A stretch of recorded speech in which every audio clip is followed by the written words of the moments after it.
आकाशवाणी संबलपुर जुहार आंचलिक खबर पढ़ुछन तापस रंजन साहू। प्रधानमंत्री नरेंद्र मोदी आवा 26 तारीख रविवार दिन सकाल 11 बजे आकाशवाणी मन की बात कार्यक्रम जरिए देश और दुनिया सारा लोकर संगे निजर विचार विनिमय करबे। इटा तांकर 127 नंबर मन की बात कार्यक्रम हेबा। इथिलगे प्रधानमंत्री साधारण लोकर मतामत मागिछन। लोके नमो ऐप आउ माई गव पोर्टाल थी सेमानकर मतामत दे पारबे। इतार छड़ा 1800-117800 डायल करी निजे निजर मतामत रेकर्ड करे पारबे। 1922 नंबर के मिस्ड कॉल दे करी भी SMS जरिए आवा 24 तारीख तक निजर मतामत दे पारबे। भारत निर्वाचन आयोग बिहार विधानसभा साधारण निर्वाचन और 8टा विधानसभा मंडल उपनिर्वाचन सूची घोषणा करिछन। आयोग राज्य और केन्द्र शासित अंचल सरकार मानको आदर्श आचरण विधि के कड़ाकड़ी पालन करबार के निर्देश देइछन। नागरिक और राजनैतिक दल माने सी भिजिल ऐप जरिए साधारण आचरण विधि उल्लंघन बाबद अभियोग मान दाखल करि पारबे। अभियोग निरीक्षण लागि खास व्यवस्था कार्यकारी करा जायछि। इतार अनुसार 1950 नंबर के स्वतंत्र कॉल सेवा चालू रहिछि। ई व्यवस्था 8 पहर चालुछि। यात्रीमानकर सुरक्षा आराम और सुविधा के सुनिश्चित करबार लगी पूर्वतट रेलपथर संबलपुर मंडल तरफु संबलपुर रेल स्टेशन नो भीड़ परिचालना व्यवस्था कार्यकारी करा जायछि। यात्रीमानकर जांच नियंत्रण करबार और एतका भीड़ के रुकबार लगी प्रवेश और प्रस्थान द्वार बुकिंग काउंटर प्लाटफर्म और फुट ओभरब्रिज नो अतिरिक्त रेल सुरक्षा बल कर्मचारी और वाणिज्यिक कर्मचारी मानकु नियोजित करा जायछि। इतार सहित सुरक्षा के आहुरी बरकस करबार लगी टिकेट काउंटर और सुरक्षा चेकपोस्ट मानके धाड़ी व्यवस्था भी मूल करा जायछि।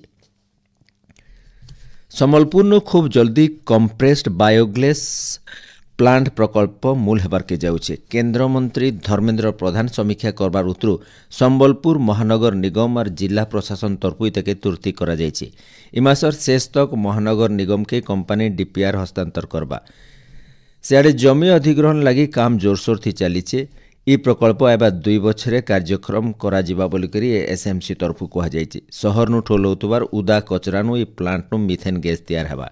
इतार सहित नाइट्रोजन गैस भी मिली पारबा। ई सब रंधा और गाड़ी ईंधन भावे व्यवहार हो पारबा।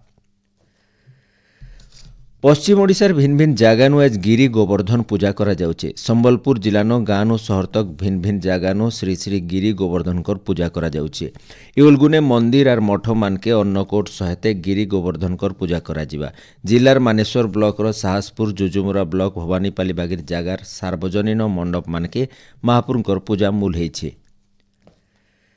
झारसुगुड़ा जिलानो आसो स्कूल जीवा अभियान मूल हेइछे। विधायक टंकधर त्रिपाठी मुख्य अतिथि भाव जोग देकर अभियान शुभारंभ करथिले। ई अवसर जिलानु ड्रप आउट के पूरापूरी भाव बंद करबार लगी श्री त्रिपाठी आह्वान देथिले। इतार सहित शिक्षा क्षेत्र थी झारसुगुड़ा जिला के गोटे आगुआ जिला करबार लगी विभागीय अधिकारी शिक्षक शिक्षयित्री मानकु जत्नवान हेबार के परामर्श देथिले।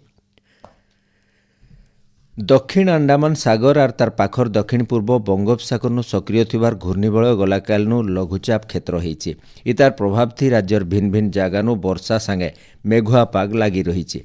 लघुचाप क्षेत्र आहुरी घनीभूत होकर आवा 24 घंटा थी अवपात हो पारे बोलिकरी भारतीय पाणीपाग विभाग तरफु अनुमान करा जायछे। आवा 24 नु 26 तारीख तक राज्यर भिन्न भिन्न इलाकानु मध्यम नु जबर वर्षा हो पारे बोली भुवनेश्वर आंचलिक पाणीपाग विज्ञान केन्द्र तरफु अनुमान करा जायछे। सियाड़े अमेरिकार गोटे घरोई पाणीपाग संस्थार आकलन अनुसार ई मासर 26 नु 29 तारीख बेलके बंगोसागरनो फेर 2टा लघुचाप क्षेत्र बनी पारे। इतार प्रभाव थी मासर शेष बेल तक दक्षिण ओडिशा सहित राज्यर केतरा जगानो जबर वर्षार संभावना रही। भारतीय पाणीपाग विभाग तरफु एबतक किसी सूचना नहीं दिया जाए। एछनी आंचलिक खबर इनो शेष है। आर बेलर आंचलिक खबर सुनी पारबे राति 7:02 थी। जुहार।